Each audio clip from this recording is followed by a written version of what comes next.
Visit AnyExpat for relocation assistance. Denmark is always at the top of the list for the happiest countries in the world. You hear about low corruption, high trust, safe streets, and universal healthcare. But what those rankings don't show you is the financial trade-off. Because Denmark isn't just a country, it's a system. And if you're thinking about moving here, you need to understand how that system works, because Denmark is brilliant for the right type of person. Let's start with the numbers. Denmark offers high gross salaries, which looks great on paper, but gross is not what you take home. The income tax structure is layered. You have municipal tax, state tax, a labor market contribution, and an optional church tax. In practice, this means effective tax rates commonly range between 37% and 52%. So if you earn a strong salary, you might only keep about half of it after taxes. But here's the crucial difference. Look at what those taxes buy you. Your healthcare is covered. University education is free for EU citizens. The public infrastructure is top tier. Childcare is heavily subsidized. Denmark is designed to compress income inequality. This means you won't easily feel poor, but you also won't easily feel extremely rich. It's a society built on a high floor, not a high ceiling. Now let's talk about the cost of living. Yes, Denmark is expensive. The VAT, or sales tax, is a flat 25% on almost everything. Labor costs are high, and so are import costs, which drives up the price of goods. Your groceries will likely cost more than in most other EU countries. Eating out at restaurants is a treat, not a daily habit. Alcohol is taxed heavily, and cars.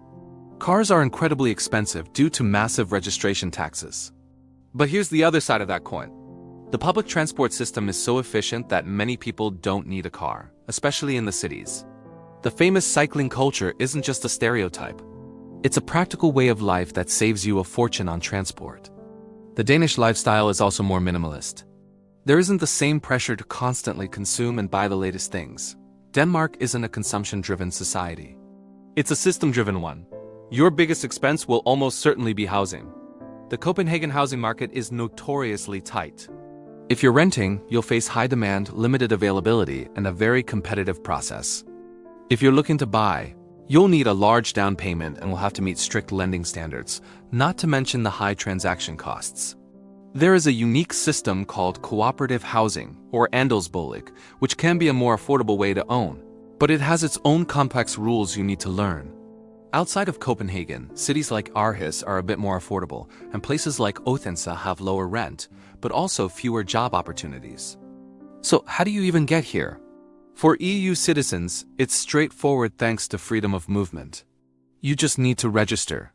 For non-EU citizens, it's a different story. You have to qualify through specific routes. The most common ones are the pay limit scheme, which requires a high salary job offer, and the positive list scheme, for professionals in shortage occupations like engineering and tech. Other routes include being a researcher or PhD student, the Startup Denmark program for entrepreneurs, or family reunification. Getting permanent residency is possible after several years of legal stay, but it requires passing language and integration tests. Citizenship is an even longer road, demanding deep, long-term integration and a high level of Danish proficiency. The takeaway is this: Denmark is selective about who it lets in. Once you're here and working, you'll discover that the famous work-life balance is very real. It's normal for people to leave the office around 4 or 5 p.m. The work culture has a flat hierarchy, meaning your manager is usually very accessible and open to discussion. Trust is incredibly high, so micromanagement is rare. This environment means that burnout is far less common than in high-pressure, hustle culture economies. Denmark optimizes for sustainable productivity, not just endless work.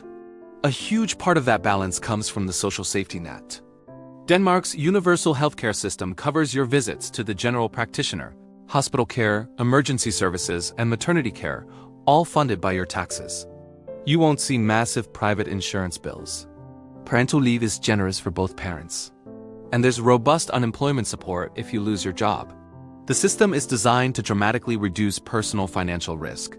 You pay high taxes, but in return, the risk of a catastrophic life event wiping you out financially is very, very low.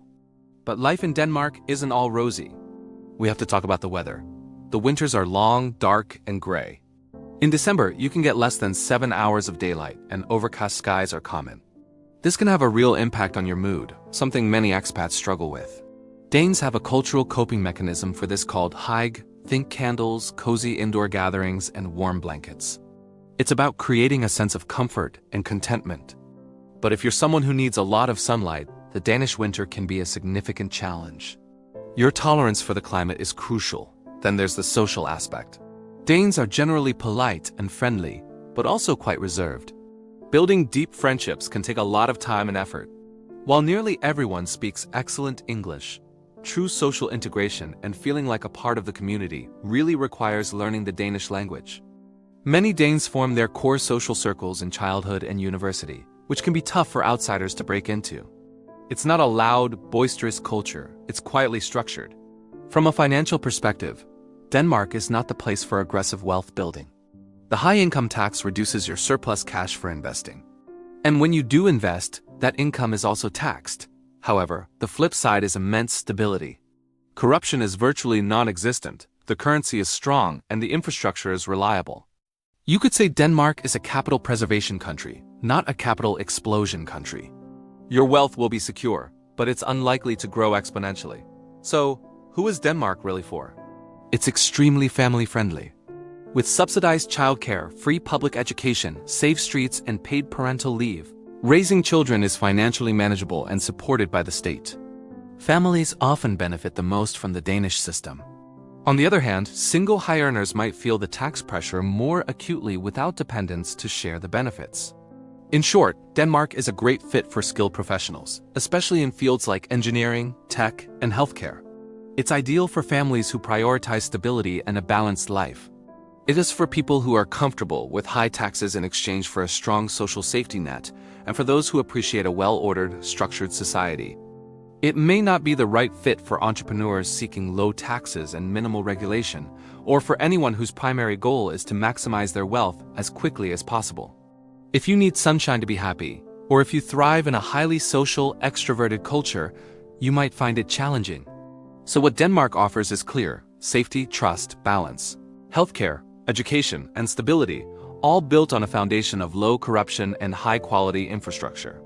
But it demands something in return: high taxes, resilience to the climate, a willingness to adapt culturally, and a long-term mindset. The real question isn't whether Denmark is one of the happiest countries in the world. For many, it truly is. The real question you need to ask yourself is this: are you willing to trade financial maximization for structural security? If this video helped you understand Denmark a little better, please give it a like and subscribe for more content. And let me in the comments, what do you think? Would you move to Denmark long term? Thanks for watching, and I'll see you in the next one. Visit AnyExpat for relocation assistance. Don't forget to like and subscribe.